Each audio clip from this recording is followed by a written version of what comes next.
जिस तरीके से अमेरिका पूरे वर्ल्ड के ऊपर अपना दबदबा कायम रखना चाहता है, उसी तरीके से चाइना भी कहीं न कहीं अपना दबदबा रखना चाहता है अपने पड़ोसी देशों के ऊपर, या जो कमज़ोर देश हैं जो उसके आसपास की जो कंट्रीज़ के साथ जिनके बॉर्डर लगते हैं। हाल ही में एक नया मामला सामने आया है। चाइना और फ़िलीपींस के जो वेसल्स हैं, जो जंगी जहाज़ है, वो आपस में टकरा गए हैं। टकराने की वजह बताई जा रही है कि जो चाइना का वाटर का जो एरिया आता है, जो उसकी सरहद आती है, वहाँ उसके अंदर जो फ़िलीपींस का जहाज़ है वो एंटर हुआ, और बताया जाता है कि वो जानबूझकर एंटर हुआ, जबकि वहाँ पर अगर आपको एंटर होना होता है तो वहाँ पर आपको परमिशन लेनी होती है, फिर इसके बाद में आप उसके टेरिटरी में अंदर घुस सकते हैं। लेकिन जो फ़िलीपींस का जहाज़ है उसके पायलट ने कोई भी परमिशन नहीं ली चाइनीज़ टेरिटरी के जो ऑफिसर्स होते हैं, और वो जानबूझकर उस चाइनीज़ टेरिटरी में दाखिल हो गया। और यहाँ से शुरुआत होती है एक डिस्प्यूट की, एक झगड़े की। इन दोनों आपस में एक दूसरे को वार्निंग दी गई, लेकिन जो फ़िलीपींस का जो जहाज़ है उसने उस वार्निंग को दरकिनार करते हुए वो चाइनीज़ जो एरिया है वो अंदर दाखिल हो गया। और नतीजा ये निकला कि जो चाइनीज़ वेसल है उन्होंने उसको रोकने के लिए भरपूर कोशिश की और दोनों की आपस में टकरा गए। टकराने की वजह ये बताई जा रही है कि चाइना का जो रेड सी का जो एरिया है वहाँ पर चाइना ये चाहता है कि सिर्फ उसी का कंट्रोल हो, लेकिन कहीं ना कहीं फ़िलीपींस भी, जिसको अमेरिका की मदद हासिल है, वो भी अमेरिका की शय पर चाइना को कहीं ना कहीं टक्कर देता हुआ नज़र आता है। अभी जो ये ताज़ा मामला सामने आया है, इस मामले में चाइनीज़ जो गवर्नमेंट है, जो उसके ऑफिशियल हैं, जो एक्सपोक्स पर्सन है गुआंगजो ने यह आरोप लगाया है कि जो फ़िलीपींस का जो जहाज़ है उसको कई बार वार्निंग दी गई कि आप हमारे टेरिटरी में एंटर ना करें, लेकिन उस जो चेतावनी है उसको दरकिनार करते हुए जो फ़िलीपींस का जहाज़ है वो चाइनीज़ टेरिटरी में दाखिल हो गया।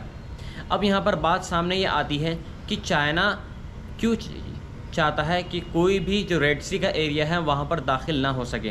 देखिए, फ़िलीपींस का जो एक डर है वो ये डर है कि जो चाइना है, चाइना रेड सी के आसपास में एक आर्टिफिशियल आइसलैंड बना रहा है, और इस आर्टिफिशियल आइसलैंड बनाने के बाद में वहाँ पर वो अपना बेस बनाएगा ताकि जो साउथ ईस्ट एशिया का जो एरिया है वो उसको पूरे कंट्रोल कर सके। और इसी चीज़ की वजह से फ़िलीपींस, ताइवान जो अमेरिका के साथ देते हुए नज़र आते हैं, वो भी ये चाहते हैं कि जो चाइनीज़ गवर्नमेंट है या चाइनीज़ वो जो आसपास का जो एरिया है उस पर कंट्रोल ना कर सके। देखिए, चाइना का हम हमेशा से ही ये जानते हैं कि चाइनीज़ एक बिज़नेस के लिहाज से एक पावरफुल कंट्री है, और साल दर साल हमेशा से वो जो चाइनीज़ गवर्नमेंट है, ये चाइनीज़ मिलिट्री है, वो ये चाहती है कि वो कोई भी झगड़ा ना करते हुए अपने जो मुल्क है, जो उसकी आवाम है या जो उसकी टेरिटरी है वो उसकी हिफाजत करती रहे और अपनी जो इकनॉमिक है उसको वो बढ़ाती रहे। जो ताज़ा मामला सामने आया है वो आया है सबीना शोल, एक जगह का नाम है, एक आयरलैंड का नाम है। वहाँ पर ये कोलिशन हुआ है, दोनों जहाज़ों का आपस में टकराव हुआ है, और इस टकराव में किसी के भी हाथ होने की खबर नहीं है।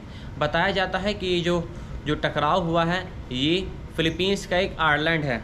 उस आइलैंड का नाम है पलवन, जो फ़िलीपींस का जो आइलैंड है उससे 140 किलोमीटर दूर है सबीना शोर से, जहाँ पर ये कोलिशन हुआ है। देखिए, अभी जो बांग्लादेश में जो हालात पैदा हुए हैं, हमेशा ही शेख हसीना ये आरोप लगाती रही हैं अमेरिका के ऊपर कि अमेरिका जो एक बांग्लादेश का एक आयरलैंड उसको हासिल करना चाहता है। शेख हसीना जो गवर्नमेंट है उसके ऊपर कई बार उन्होंने उसको फोर्स किया, अमेरिकन गवर्नमेंट ने कि ये आयरलैंड आप हमें दे दीजिए, लेकिन शेख हसीना नहीं झुकी। और नतीजा क्या हुआ? नतीजा ये हुआ कि वहाँ के जो स्टूडेंट्स हैं, उनकी जो यूनियन है, उनको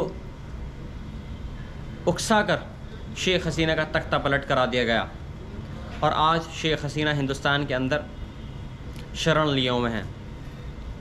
और इसके बाद में जो वहाँ के जो स्टूडेंट्स, जो आवाम है, वो पछता रही है कि हमने जो किया वो सही नहीं किया। और इसके नतीजा क्या हुआ? नतीजा ये हुआ कि जो वहाँ की इकनॉमिक है वो काफ़ी डाउन आ गई। जो वहाँ पर शेख हसीना के टाइम में जो वहाँ पर जो इंडस्ट्रीज़ लगाई गई थी गारमेंट्स की, जो बड़ी बड़ी जो मल्टीनेशनल कंपनीज़ थी जिन्होंने अपनी वहाँ पर फैक्ट्रीज़ लगाई थी, पूमा, एडिडास, नाइक और भी बहुत सी गारमेंट्स की जो कंपनीज़ थी जिन्होंने अपनी वहाँ पर फैक्ट्रीज़ लगाई थी, आज वो कंपनीज़ वहाँ से अपना बिस्तर बोरिया समेटने की तैयारी में हैं। और इस चीज़ का नतीजा क्या होगा? इस चीज़ का नतीजा ये होगा कि जो वहाँ के जो लोग रहने वाले हैं वो बेरोज़गार हो जाएंगे।